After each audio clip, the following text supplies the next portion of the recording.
If you've been vacationing on Mars for the Easter break, you may have missed Susan Boyle. Everybody know who Susan Boyle is by now? Yeah. She's the YouTube sensation who's on Britain's Got Talent. She walked out, a friend of mine, about a week and a half ago, long before a lot of the fervor about her cause started. And her 47-year-old, they call her frumpy. I don't know what frumpy means, but certainly she's not of star model-esque quality, shall we say. Good Catholic lady, by the way, works for her church and is in the choir in her church in Scotland. And she began by introducing herself to the derision of an audience. You could hear catcalls in the back, somebody with a wolf whistle, trying to intimidate her or making fun of her appearance. And even the judges were rolling their eyes and kind of shaking their heads and putting their scorecards up in front of their Snickers to one another. And all of this continued until the moment she started to sing.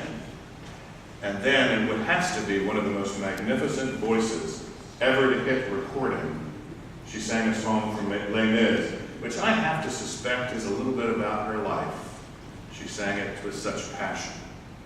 Well, it's all over, of course, now. I think there's been, 15 million or 20 million hits on YouTube. And if you haven't seen it, you do yourself a favor. It's a great Easter story about this totally unsuspected, God forgive me, but at least in the eyes of the world, ugly duckling turning into a swan before everybody's view. And she seems to me to be a perfectly delightful person, but she reminds me of so many people. The kid at school that's too fat or too dumb or too ethnic or too something that everybody laughs at, but has such richness inside. Of the person who's so quiet that nobody notices, who writes the most magnificent poetry. She reminds me of a lot of people I know and have known.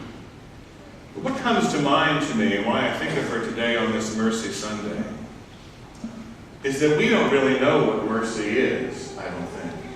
And we don't appreciate it. I mean, it's not high in the list of virtuousness that we ascribe to. And even in our own life, we don't much hold on to it. I don't experience. When we say mercy, almost always we attach it to a need for forgiveness. And even then, we're often wrong. We think that mercy should go to something that deserves mercy.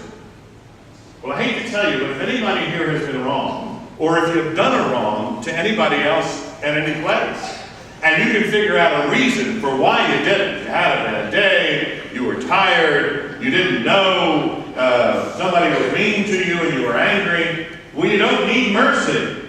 You don't need it at all. You might need compassion, you might need understanding, you might need thoughtfulness or TLC, but you don't need mercy. I mean, even in regard to forgiveness, people think mercy is for those things that have some kind of underlying explanation, if not an excuse for happening. They don't need mercy, they just need the explanation. In forgiveness, mercy is always directed at those things for which there is no excuse. For the thing that remains, believe me, God knows all of our excuses, and He knows a lot better excuses than we can offer Him. He gets rid of all that stuff that has an excuse behind it. It's for that remaining, willful, absolutely no reason meanness that mercy is directed. One of the reasons I think we don't much care for it, because we have to face in ourselves and in others that what mercy is directed at changing, what mercy is God's actual infusion of Himself into, is the ugly part, not the explainable part.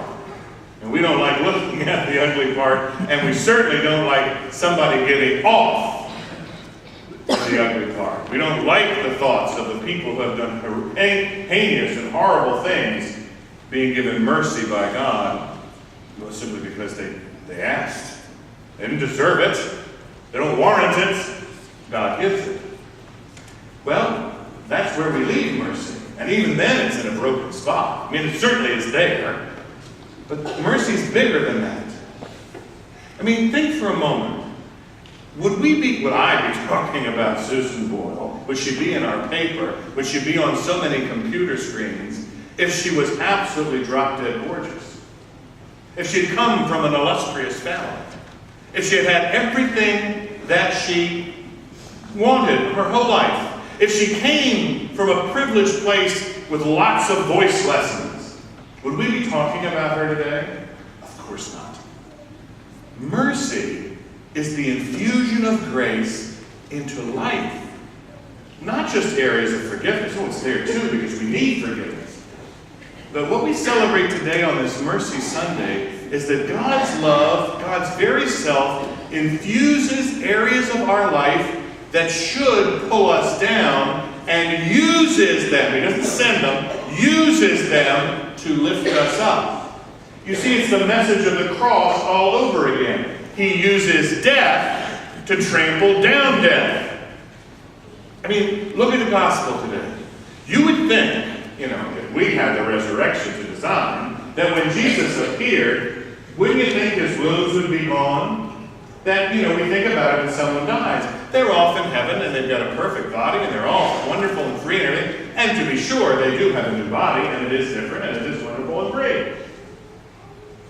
But see, on Friday, Jesus' wounds were a sign of defeat and failure and utter humiliation in obedience to the will of the Father. But on Sunday, when Thomas touches them, they become a sign of victory and of the power of God to overturn the ugliest thing in the world and make it the most beautiful. We don't lose our wounds with mercy. We get transformed wounds back. Her very ordinariness, her very working class background,